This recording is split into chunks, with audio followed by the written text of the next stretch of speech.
celebrating 56 years of Catholic Broadcasting.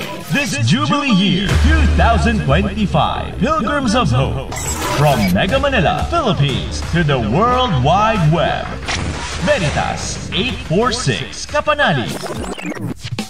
Kapanalig makinig, usap-usapang may hatid, tanging pag-asa at pag-ibig, nagpapalaya ang katotohanan ng batid. Veritas 846, ang radyo ng simbahan. Member, Catholic Media Network and kapisanan ng mga broadcaster ng Pilipinas. Mga kapanalig, ang Philippine Standard Time, 10 minuto makalipas ang alas 9 ng umaga, ika-4 ng Oktubre 2025. Ang programang ito ay sa inyo ng Belkins Pharma, bisa at kalidad sa abot-kayang halaga. Narito ang Veritas News Alert nationwide. Nawagan si Archbishop Romino Valles ng Archdiocese of Davao sa isang special collection sa lahat ng parokya at kapilya bilang tulong sa mga biktima ng malakas na lindol na tumama sa Cebu. Sa kanyang pahayag, sinabi ni Archbishop Valles na ang malakas na lindol ay nagdulot ng malaking pinsala, pagkawala ng buhay at nag-iwan ng libo-libong pamilyang nangangailangan ng agarang tulong. Bilang tugon, inatasan na Arsobispo ang lahat ng kura, paroko at chaplain ng mga kapilya na magsagawa ng special collection sa lahat ng misa kabilang na anticipated masses ngayong linggo, October 5. Tiniyak na Arsobispo ng lahat ng malilikom na donasyon ay agad ipapadala sa Archdiocese of Cebu upang makatulong sa agarang pangailangan ng mga nasalanta. Magbabalik ang mga balita mamayang alas 10 sa kanyang kapanalig Maria Navales. Pulgo, sumainyo ang katotohanan. Abangang muli ang Veritas News Alert nationwide. Ang balitang ito ay inihatid sa inyo ng Guyamax. Todo Max Guyamax. Live from Radio Veritas 846 Studio. Ang programang inyong tututukan every Saturday, 9 to 10 in the morning. Everything for Good, a radio show. Kasama si Attorney Fred Mison at veteran journalist Ricky Rivera. Pati na si Pas G at mga barkada. Everything for Good. Itik sa balitang dapat ninyong malaman at makabuluhang talakayang inyong kagigiliwan. Every Sabado, 9 to 10 in the morning. Tutok sa balita, mga health tips, at insider news on what's happening. Everything for Good. Dito sa Veritas 846, ang radyo ng simbahan. Makinig.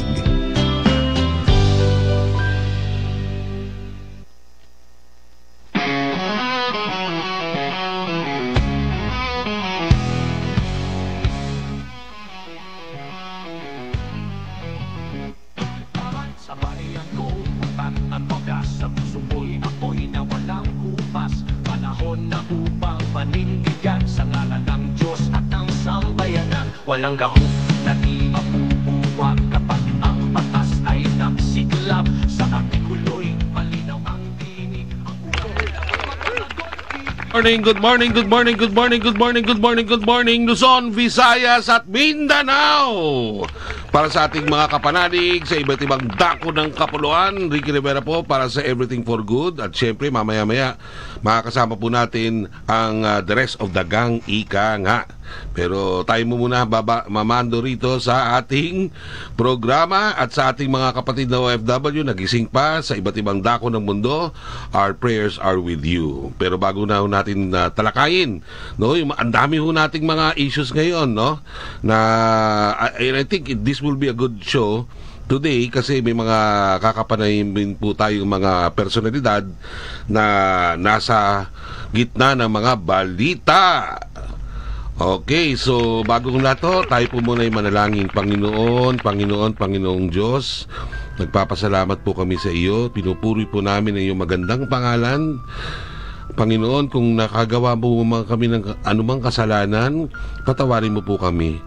Patawarin mo po rin ang aking mga kapatid na Pilipino sa iba't ibang dako ng mundo. Pagpalain mo po sila. Panginoon, naganap po isang lindol po dito sa Cebu. Nawa po na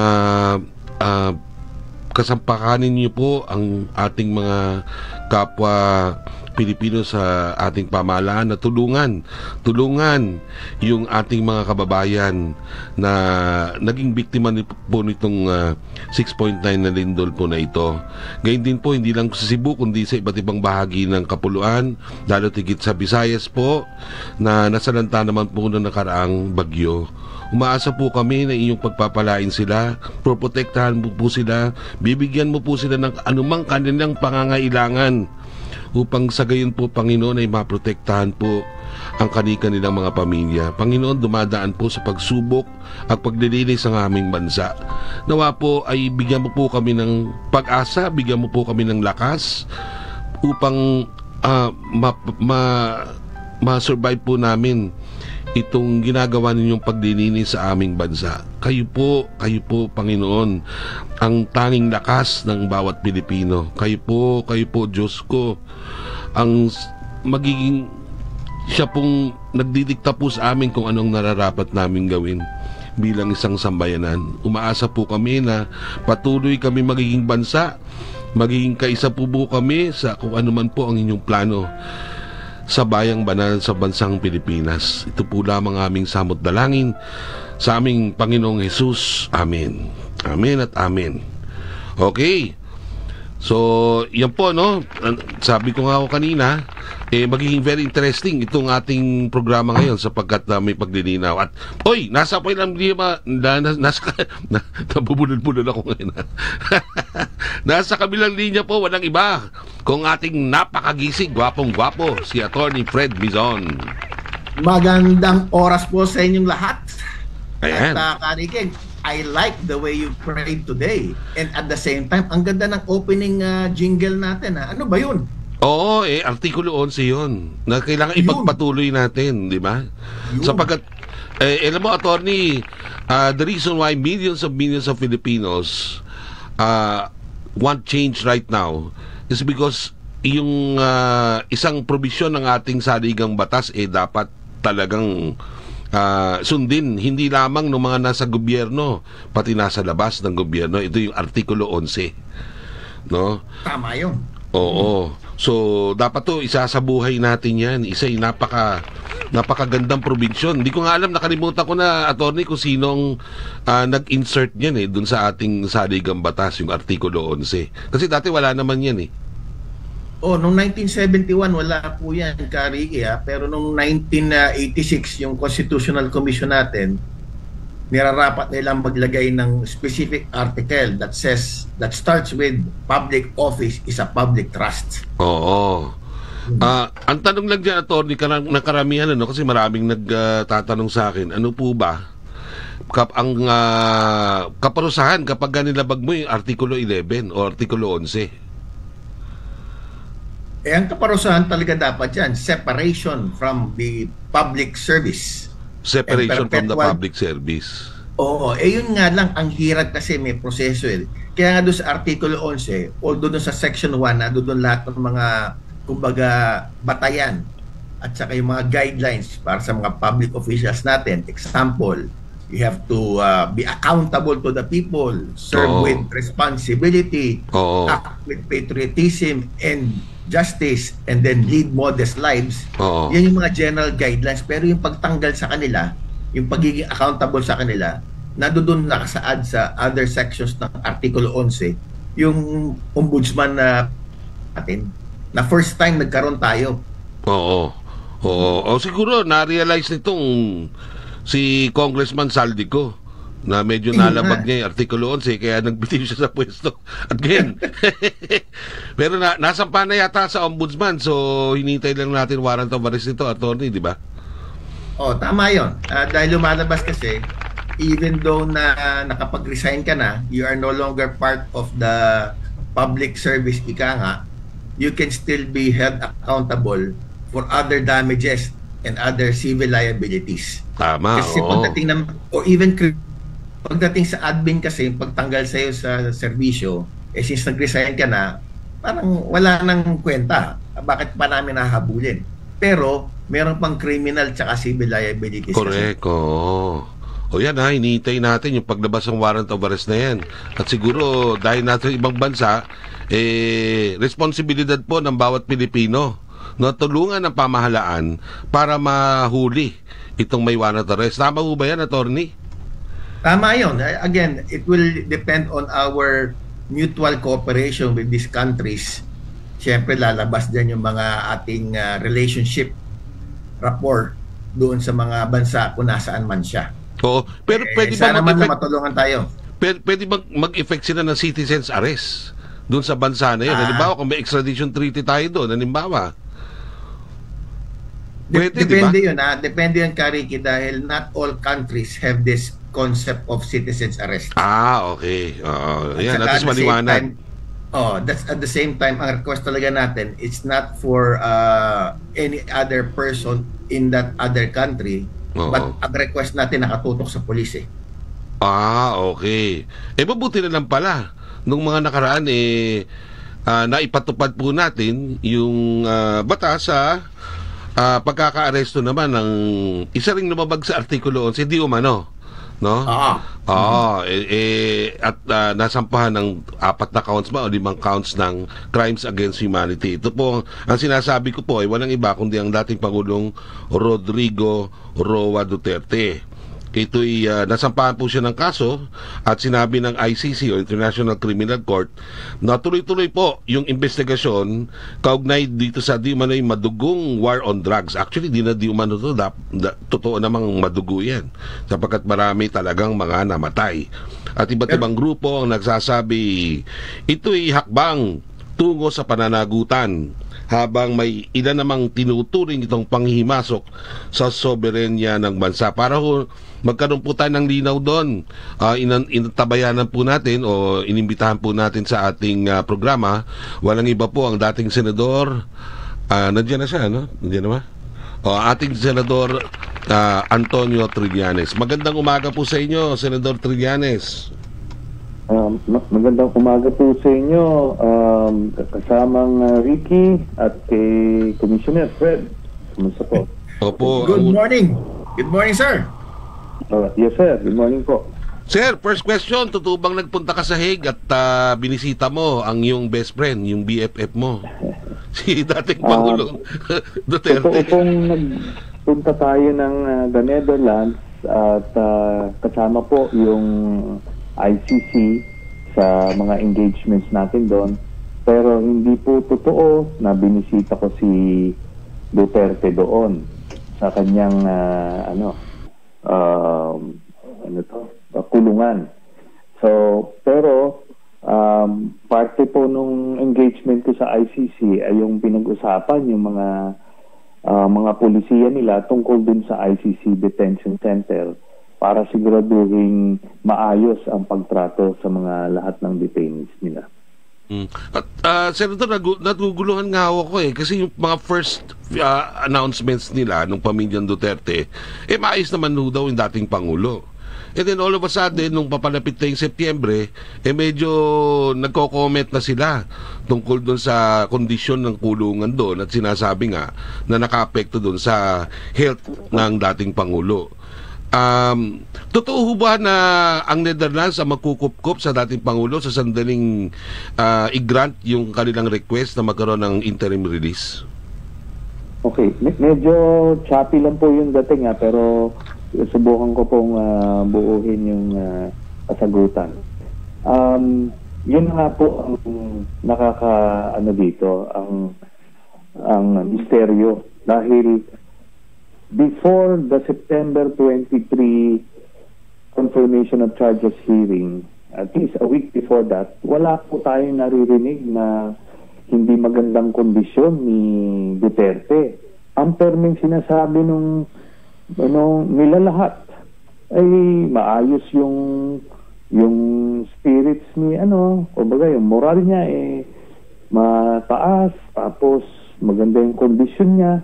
Pero nung malapit na yung confirmation of charges hearing, suddenly may mga may mga sumulpot na cognitive decline, tapos itong mga hinimatay at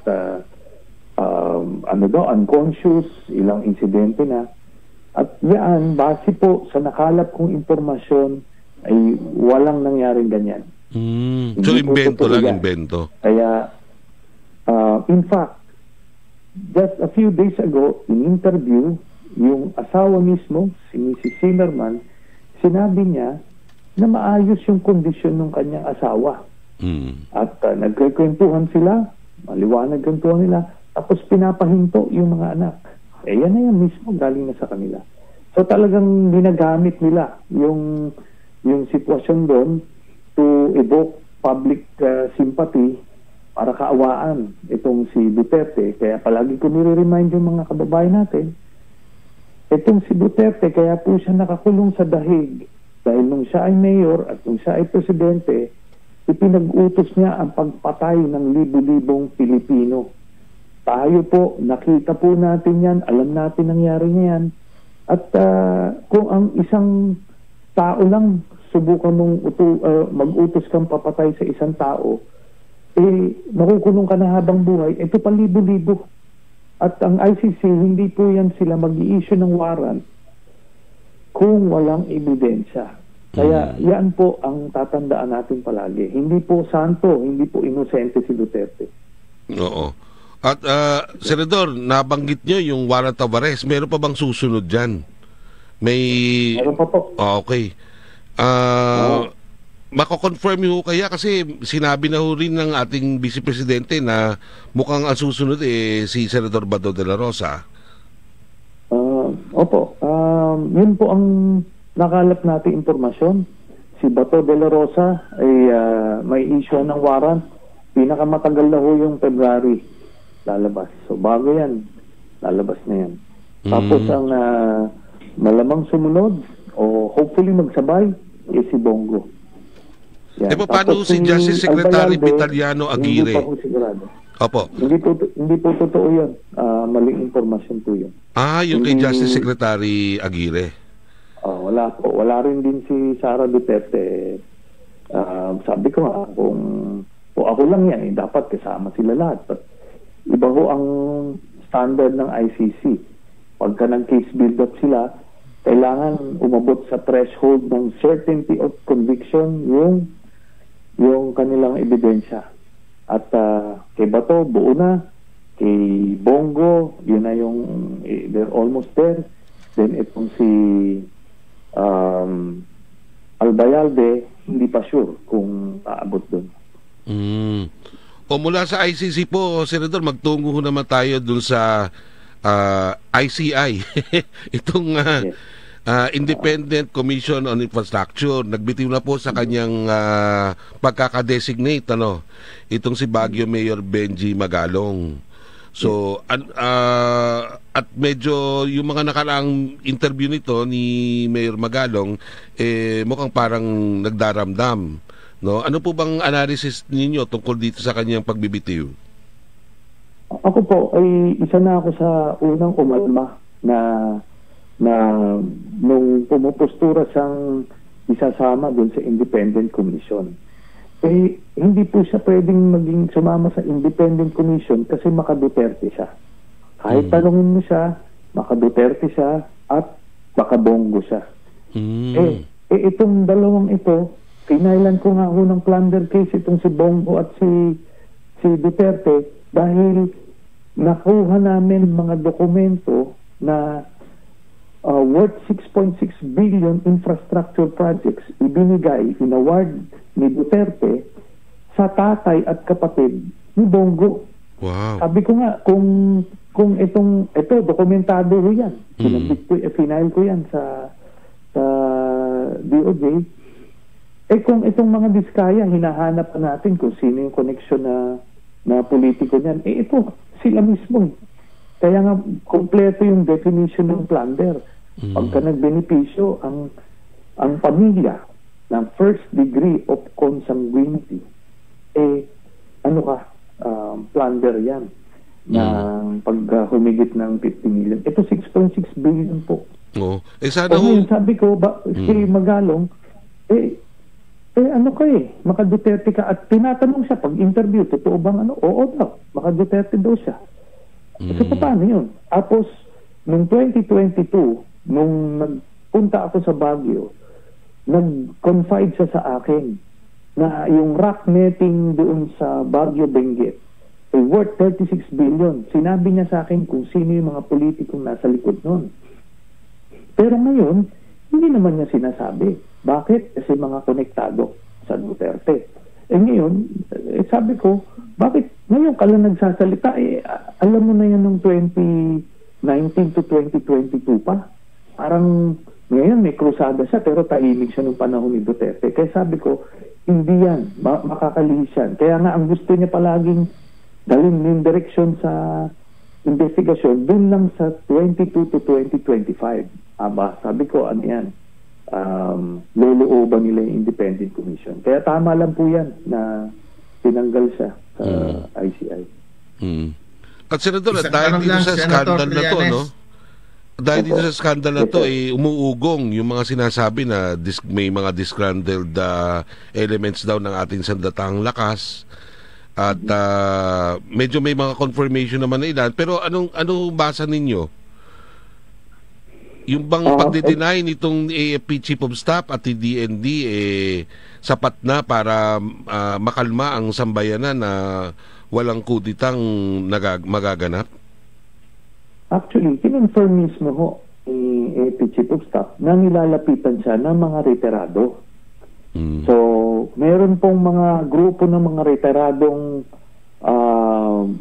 AFP na tinutulak yung restoration ni Sara.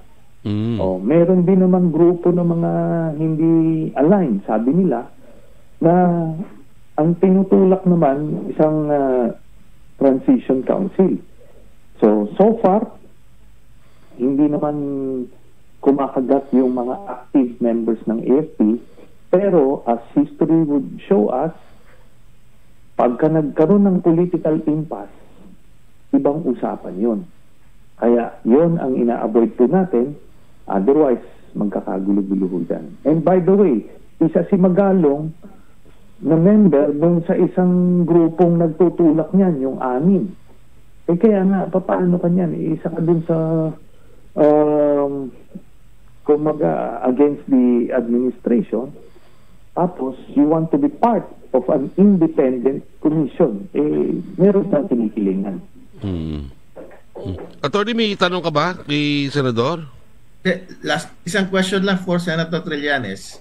Sir, ano bang tingin ninyo bakit kaya yung ICI ayaw nilang maging public yung hearings nila? Ang palagay ko kasi pagka-public kasi alam nyo ang may tendency magpakita ang tao or ma-influensya ng public opinion. Kaya maganda rin lang yan in the same way na yung mga deliberations sa Supreme Court ay hindi public pero nagtitiwala ang publiko, at least binibigyan sila ng benefit of the doubt na ginagawa nila yung tama. So we're hoping na ganun din ang gagawin dito para hindi sila ma-influensyahan ng external factors. I see. So sang-ayon pala, Kariki, si Senator Trillanes na dapat wag isa publiko muna yung mga hearing sa ICI. Hindi, ang tanong lang dyan, kailan? Kailan nila isa sa publiko yun? Ang kung naman ho dito, kailangan meron silang periodic press briefing para alam din ng publiko kung ano na ang estado, ano yung mga na-find out nila. Tapos, maganda nito, systematic. They should start kung saan talaga to. Noong 2016. Dapat doon nila kuhanin. And probably within the next few days, kasi nakuha ko, nakalap ko kila Bongo. Ito maliwanag na po ito. In short case ito COA documents po ito. Nakalap po namin ito. Hiningi ko when I was my last few months simula 2008 I think hanggang 2017 lahat ng mga kontratang nakuha ng pamilya ni Bongo sa Davao at sa buong Pilipinas ando doon. So bibigay ko po yun. Okay, At may sila, mga joint venture with the Diskaya. May mga joint Sa ventures. mga dokumento niya. Okay, maraming salamat po at dapat po sana tuloy-tuloy po tayo, Senador. Dahil wala akong patutunguhan ang ating bansa kung hindi natin talagang wawasakin itong institusyon ng sindikalisasyon ng gobyerno na nagkakaroon ng korupsyon. At maraming salamat po sa inyo. Opo, sana lang po nung panahon ng Duterte, namulat yung mga tao, in the same na namulat sila ngayon, mas masahol pa po nun. Oo nga. Anyway, water under the bridge. Sige po, pagpapatuloy na lang po natin. Tuloy-tuloy po tayo. Okay, yan po mga kababayan, ang tinig ng ating kagalang-galang na dating Senador Antonio Trillanes. Magbabalik po ang Everything for Good, makalipas po ang ating station break. Everything for Good, para sa Diyos, bayan at katotohanan sa pamamahayag. Celebrating 56 years of Catholic Broadcasting this Jubilee Year 2025 Pilgrims of Hope from Mega Manila, Philippines to the World Wide Web. Veritas 846 Kapanalig. Kapanalig makinig, usap-usapang may hatid, tanging pag-asa at pag-ibig, nagpapalaya ang katotohanan ng batid. Veritas 846, ang radyo ng simbahan. Member, Catholic Media Network and kapisanan ng mga broadcaster ng Pilipinas. Mga kapanalig, yung Philippine Standard Time, 35 minuto makalipas ang alas 9 ng umaga, ika-4 ng Oktubre 2025. Ang programang ito ay sa inyo ng Belkens Pharma, bisa at kalidad sa abot kayang halaga. Choco Mix, 9-in-1+1. My only chocolate treat, Chocolina man. Healthy sa katawan, my Choco Mix. Mark Choco, Chocolinam-nam, healthy sa katawan. Mark Cafe products, also available at Veritas Fruit Shop. Everything for Good.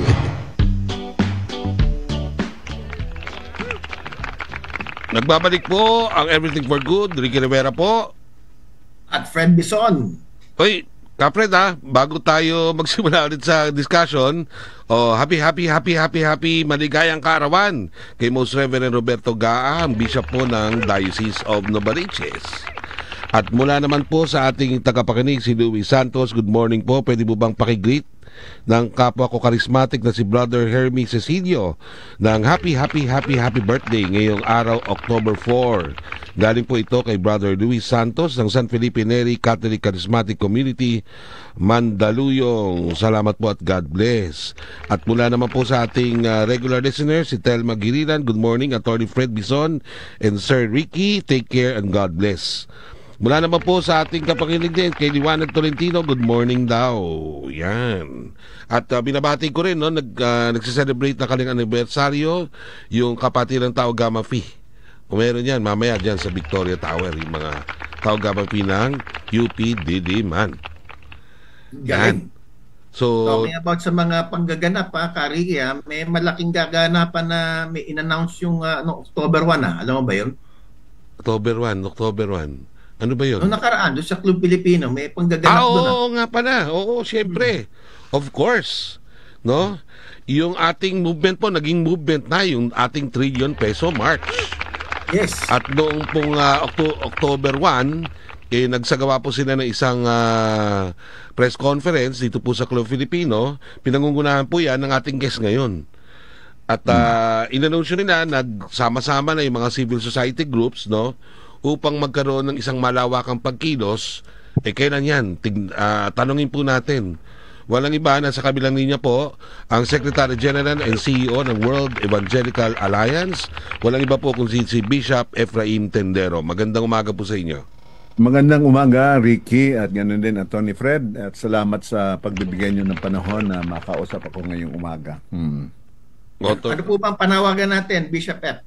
Well, dun sa ating panawagan, nagbigay tayo ng statement. Itong pala ay pinangunahan ng Church Leaders Council for National Transformation ito ay magkakasama yung mga bishops ng Catholic Church, bishops ng mga Protestant and Evangelical churches, at may sinasama rin tayong ibang mga Muslim dito para yung mga church leaders ang nangunguna, pero kasama rin natin dito yung mga mahigit na 100 different network groups ng civil society. Hindi ko na babanggatin dahil napakarami nila. Actually, sa last count namin, umabot na sa 115 yung kasali. So, malakihan ito. Kaya nga, nung nakaraang September 21, kami ang nanguna dun sa pagkakaroon ng trillion peso march dun sa from EDSA Shrine hanggang dun sa People Power Monument. At nakita naman natin ang tao ay pinuno yung lugar na yon from EDSA Shrine hanggang doon sa White Plains Avenue. At nagpapasalamat tayo na in 11 days we were able to mobilize that much number of people. Kaya hindi tayo titigil doon dahil hanggang hindi tapos yung usapin tungkol sa korupsyon at managot yung dapat managot, ay hindi tayo dapat tumigil. Kaya nga nagkaroon kami ng press conference nung nakaraang Miyerkules. At salamat, Tony Fred Mison, sapagkat tayo yung naging partner natin dito sa hosting ng ating trillion peso March movement launching. So, welcome, Bishop. Welcome. Ricky, ang alam ko lang, merong isa pang follow-up movement itong gagawin nila, grupo nila Bishop F. Para November 30 po yata yun, di ba, Bishop? Ito ay naghahanda kami para sa malakihang gawain, another People's March sa darating na November 30, araw ng Bonifacio Day, araw ng Pilipinan. At gusto nating, hindi lamang dito sa Metro Manila, yung Metro Manila ay pagsasama-samahin natin dito, pero sa ibang key cities around the Philippines ay magkakaroon ng simultaneous na gathering ito.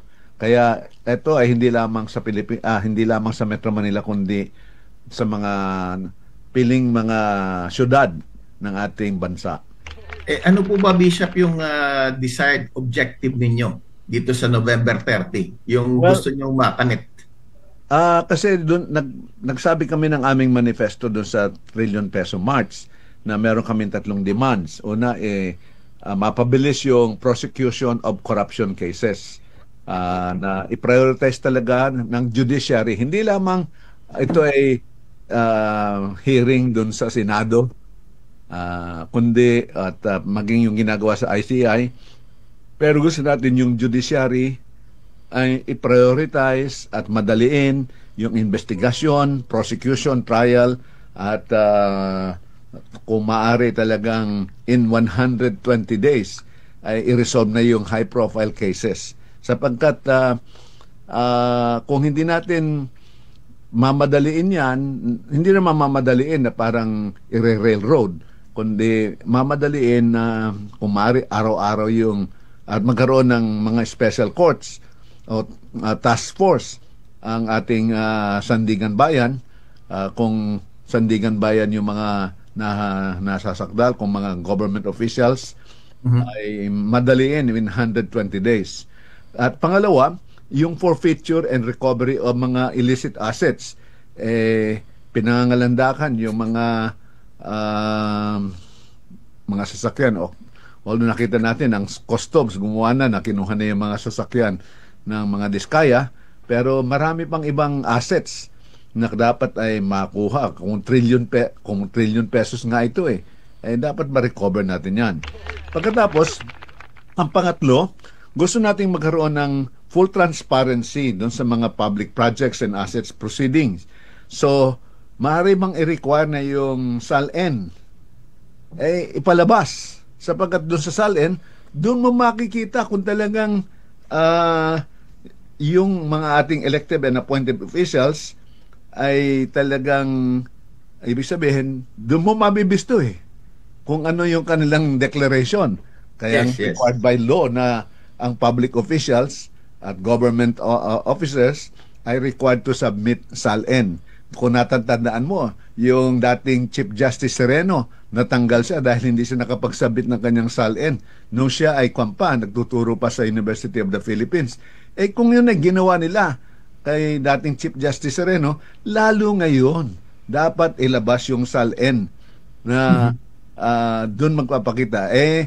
Di ba, nag-name na yung mga sinabing senador at congressman na ganito. Isa lang ang nagsabing, I am willing to submit my SALN and write yung waiver of secrecy of my bank accounts. Kung lahat ng senador, kung masasabing o mga lahat ay nagsabing hindi kami kasali dyan, ay ipakita nila ang pruweba, ilabas nila ang kanilang mga SALN. Pagkatapos ay yung mga yung ating independent audits ng projects na ito, ng COA, ay dapat po within 6 months kung pwede matapos na. At dahil kaya nga may COA Kaya na kung minsan na ang tanong ay commission or audit. Okay yun. Aray ko po. So, dapat isaayos na natin ito. At saka yung ICI proceedings, including audits and investigation, kung maaari i-live stream. Although yung sinabi nung inyong basita kanina na dating senador, baka daw ma-sway kung ila-live stream. Pero ang hinahanap ng tao ngayon, transparency. Oo nga po. Oo. Transparency and accountability. Wala. Ibig sabihin nawala na ng tiwala ang taong bayan. Oo. Ilang nawala ng tiwala, nagdi-demand na ng accountability. At yun ang ating nais na sabihin. Bishop, okay? So Yes. nagbigay ho kayo ng, sabi nyo kanina, 120 days.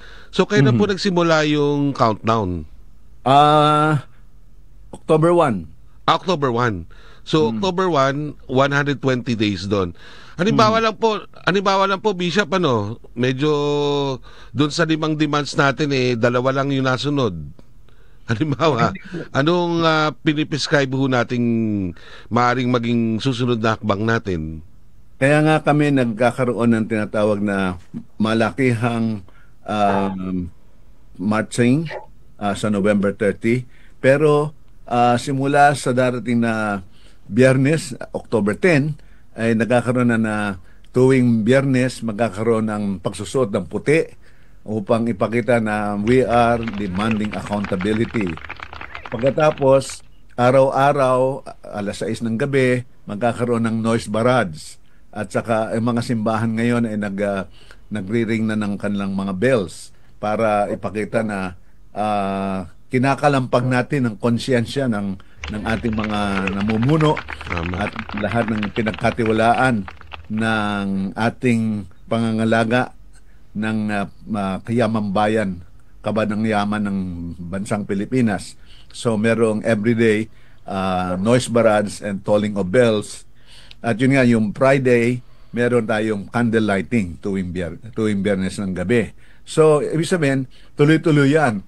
And ngayon, nagkakaroon na kami ng pag-uusap yung mga key cities upang pagdating ng November 30, hindi lang Metro Manila ang magkakaroon ng malakihang pagkilos, kundi iba-ibang syudad sa buong Pilipinas upang ipakita natin ang bansang Pilipinas ay naghahanap na ng katotohanan, ng katarungan at ng kalayaan. Yung kananta ng Apo Hiking Society 1986 pa, di ba?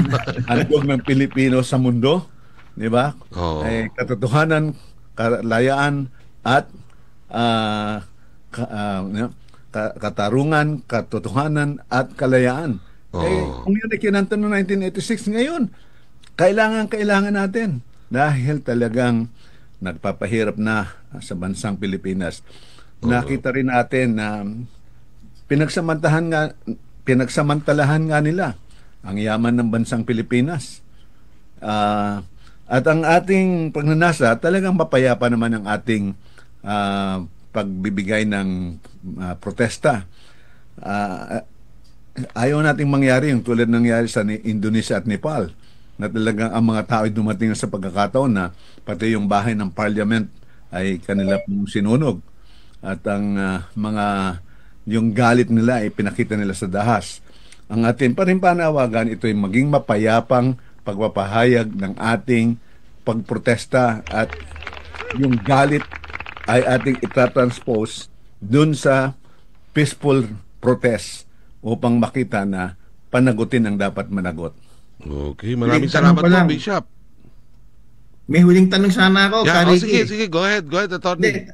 Kasi Bishop F, ang alam ko yung movement na yon, parang ang pagkasabi sa akin, walang kulay. Kung kayo man ay Pinklawan, Pro Duterte, o Anti-BBM, kung ano man ang grupo ninyo, welcome doon sa movement ninyo. Tama po ba yun? Kaya nga ang aming kulay ay puti. Sapagkat ang puti ay kapahayagan na wala tayong pinapanigan na politika o politiko. Ang pinapanigan natin ay katotohanan para sa kabutihan ng bayan. Unang-una, ginagawa natin ito para sa kaluwalhatian ng Diyos at para sa kabutihan ng mamamayan. Exactly. Exactly, Bishop. Yan po yung pinaglalaban din ng Artikulo 11. Walang kulay ang laban sa katiwalian. Yes. At walang puwang ang katiwalian sa makadiyos na bayan. Amen. Mabuhay kayo. At sana pagpalain tayo ng Panginoon po pagdating natin ng November 30. Maraming salamat po, Bishop. Maraming salamat, Ricky, and Attorney Fred Nison. Thank you so much. Yan po, kababayan, ng ating napakagiting na Bishop Efraim Tendero.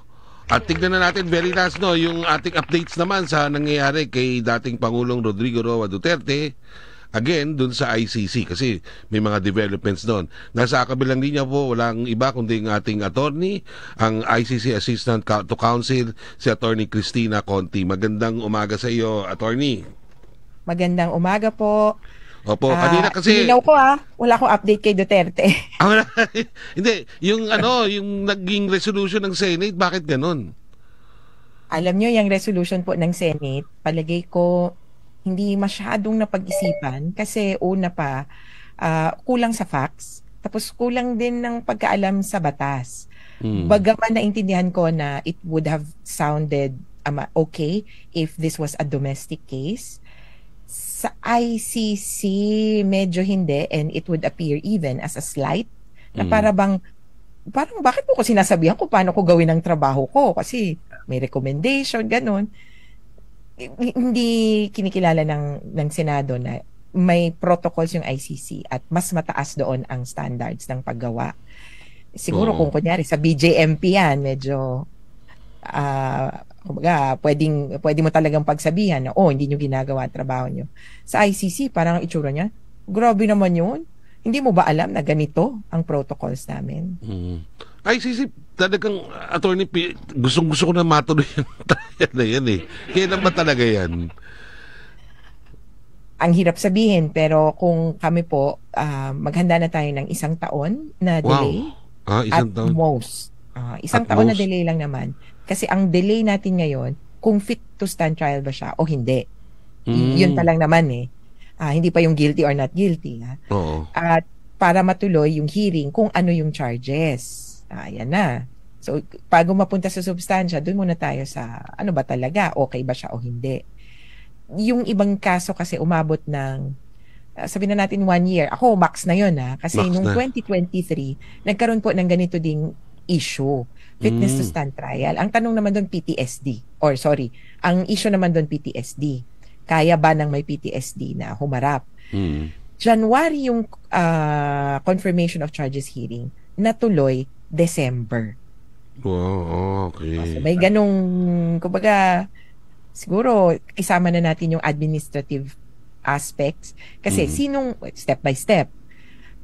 Di sige, may sinasabi na ganito, ito yung defense. Una, kunin muna natin yung medical records.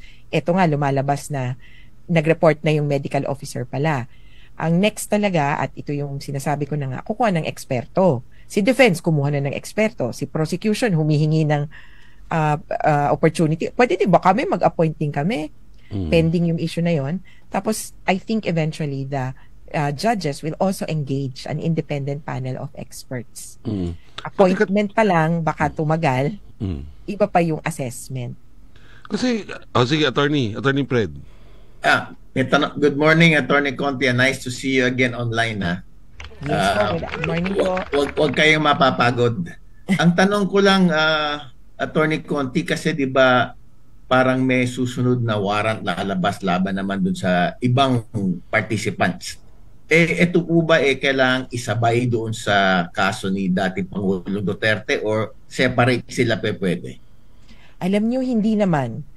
Pwedeng, kasi technically hindi na makakasabay. Actually, ang payo ko nga sana dati kay Bato, sabayan mo na, mag-submit ka na. Oo. Kasi sayang yung challenge to jurisdiction. Kumbaga, ang tanong, di ba, kung may jurisdiction ba ang korte o wala, absoluto yun eh. Kung sigurado siya na walang jurisdiction, sumabay ka na kay Duterte. This is me voluntarily submitting to the jurisdiction of the court kahit hindi pa siya binibigyan ng warrant of arrest. Kasi tinutukoy na siya ng iba't ibang dokumento bilang tagapagpatupad ng war on drugs. Kaya imposibleng hindi siya masangkot dito. Kung kailan yan, hindi ko alam. Pero dahil, kumbaga, una, medyo late na. And then, pangalawa, posibleng iba ang charges sa kanya. Separate na lalakad ang kaso. Kaya ako sinasabing posibleng iba, yung ano pala nila, yung experience sa ICC, may ilang kaso, mauuna dun sa pinakaulo. Tapos susunod yung mga general, yung mga in command. Yung pinakaulo, posibleng konti ang kaso. Kasi hindi naman sila nandun sa crime scene, kumbaga. Pero nadadagdagan. Kasi, syempre, nagkakaroon din dagdag ebidensya. Nadadagdagan yung mga kaso ng susunod. Kaya medyo doon ako umaasa na na late man sila, pero babawi din naman. Either madadagdagan o mas lalakas yung ebidensya. Magdadagdagan yung kaso or lalakas ang ebidensya. Di pati, attorney, si Bato mismo nagsabi, di ba, nung nahuli na gusto niyang samahan doon. Hindi naman niya ginawa. Magkusa na siya, di ba? Punta na siya ng daig ngayon, magkusa ka na, samahan mo na doon. Opo, actually, voluntary, hindi naman surrender kasi wala pang ang warrant, pero voluntary appearance. Kumbaga, ito yung magsasubmit ka na ng parang counter-affidavit. Sa totoo, wala kasing counter-affidavit sa ICC. Pero pwede kang mag-cooperate sa investigation at sabihin lahat ng alam mo. Pero ako, kung sasabihin lang niya na, wala akong kinalaman, wag na lang. Dapat naman medyo meaningful yung participation. Sa pangtanong, Atty. Conti, meron bang proseso sa ICC na siya yung magiging state witness para, kumbaga, siya yung pwedeng absuelto, siya yung magiging testigo laban do sa kapwa niyang akusado? Technically, wala na parang hindi ka namin kakasuhan. Kasi yung ICC, lang siya. Kung sino dapat managot. At yung pag-alok ng immunity ay hindi ganun kadali. Meron lang sila yung tinatawag na prosecutorial discretion. Sino yung kakasuhan? Sino yung pinaka-guilty? Kung matukoy nila na ito yung mga pinaka-guilty, meaning ako, iniisip ko kasi baka, kunyari si PO1, PO2, sergeant na gustong parang sumurrender sa ICC, hindi naman po kayo saklaw. Pero, kunyari, paano si Bato na most likely magiging most responsible, malamang sa malamang tuloy pa rin ang kaso, pero magkakaroon lang ng mitigating circumstance doon sa sentensya. Pero, kumbaga, hindi pa kakawalan niya ng ICC kung most responsible. Kung pasok tayo kay Rowena Garma. Oo nga. Kasi mukhang siya yung mag-state witness. Kung si Rowena Garma po, ang isang tanong lang, kasi so far ang alam natin, yung doon sa Quadcom. Pero kung sakali po, at ang sinasabi niya doon ay, wala akong alam dyan. Tinanungan lang ako, di ba? Kung sinong pwedeng makausap, nandun ako nung nag-meeting, pero wala siyang role. Kaya sa ngayon, she would appear not to be among those most responsible. Okay. Now, the other thing about domestic cases, iba pa yan. Yung immunity sa domestic cases would have to be assured by the local or domestic government. At wala na po sa saklaw yan ng ICC. Okay. Kaya kailangan may coordination sa Pilipinas. God bless po sa inyo, attorney, ha. Naway mas palakasin pa kayo ng Panginoon para tuloy-tuloy po tayo dito sa laban ito. Sapagkat ang Artikulo 11 din, sumasa inyo dyan sa ating laban dyan. No? So mabuhay po kayo, attorney. Salamat po. At saka alam nyo nga itong white ribbon, nung siguro a few months ago, ginamit din po namin na yung white ribbon ay I stand with the victims of the war on drugs. Okay. At ngayon, I stand also with the victims of corruption and nepotism in government. Okay din po kami dyan. Oo. Kasi itong mga to, lumabag talaga sa Artikulo 11 ng ating saligang batas na nawala na sa kanila ang public trust, ika nga. Ginago tayo. Maraming salamat po, attorney. Salamat, ingat po. Okay, yan po mga kababayan, ang tinig nating kaibigan, si Attorney Conti. Kaya medyo mas naglighten yung mukha ni Attorney Fred. Ikaw talaga. Pero Kariki, maganda yung sinasabi kasi ng mga guest natin today na lumalabas marami sa atin naging biktima. Opo. Biktima ng drugs, biktima ng corruption, biktima ng pamumulitika. Yes. Dapat naman talaga tama na yung tanggapin na lang natin na tayo ay isang biktima. Oo, nilabag nila yung tiwala natin sa kanila. Kaya kinakailangan maparusahan sila, di ba po, attorney? Hindi po pwede yung nasa Estados Unidos ka lang o nasa Morocco ka o nasa Spain ka and you're splurging. While many of us are really, even yung pagkuha natin ng makakain natin sa pang-araw-araw, talaga nag-i-struggle. Sana, ako ang panalangin ko, attorney, let's end this program with a prayer, na Go ahead. Panginoon, kami po ay dumudulog sa iyo at pinapanalangin po namin ang lahat ng Pilipino, lahat ng dagit ito pong mga lumabag sa mga batas na ito, nawa ay hipuin mo po sila, hipuin mo ang kanilang mga puso para sila po ay magkusa ng inantad yung kanilang pagkakasala, tanggapin ang kaparusahan laban sa kanila at magbagong buhay kung pwede pa. Yes. At Panginoon, hipuin mo rin ang ating pamahalaan na maging honest sa kanilang pag-iimbestigasyon hinggil sa mga katiwalang ito. At sana po, Panginoon, hustisyang bayan ang sumunod para sa gayon ay magkaroon po kami mga mamamayan ng katarungan. Ito po ang hinihiling po namin sa pangalan ng Panginoong Hesus. Amen. Amen at amen. Amen. At mga kapanalig, ginagawa po natin ang Everything for Good para sa Diyos, para sa bayan, at para sa pamilya. Sumainyo ang katotohanan. Inyong napakinggan ang programang Everything for Good, a radio show kasama sina Attorney Fred Mison at veteran journalist Ricky Rivera, pati na si Pas G at mga barkada. Everything for Good. Abangan muli sa Sabado, alas 9 hanggang alas 10 ng umaga, dito sa Veritas 846, ang radyo ng simbahan.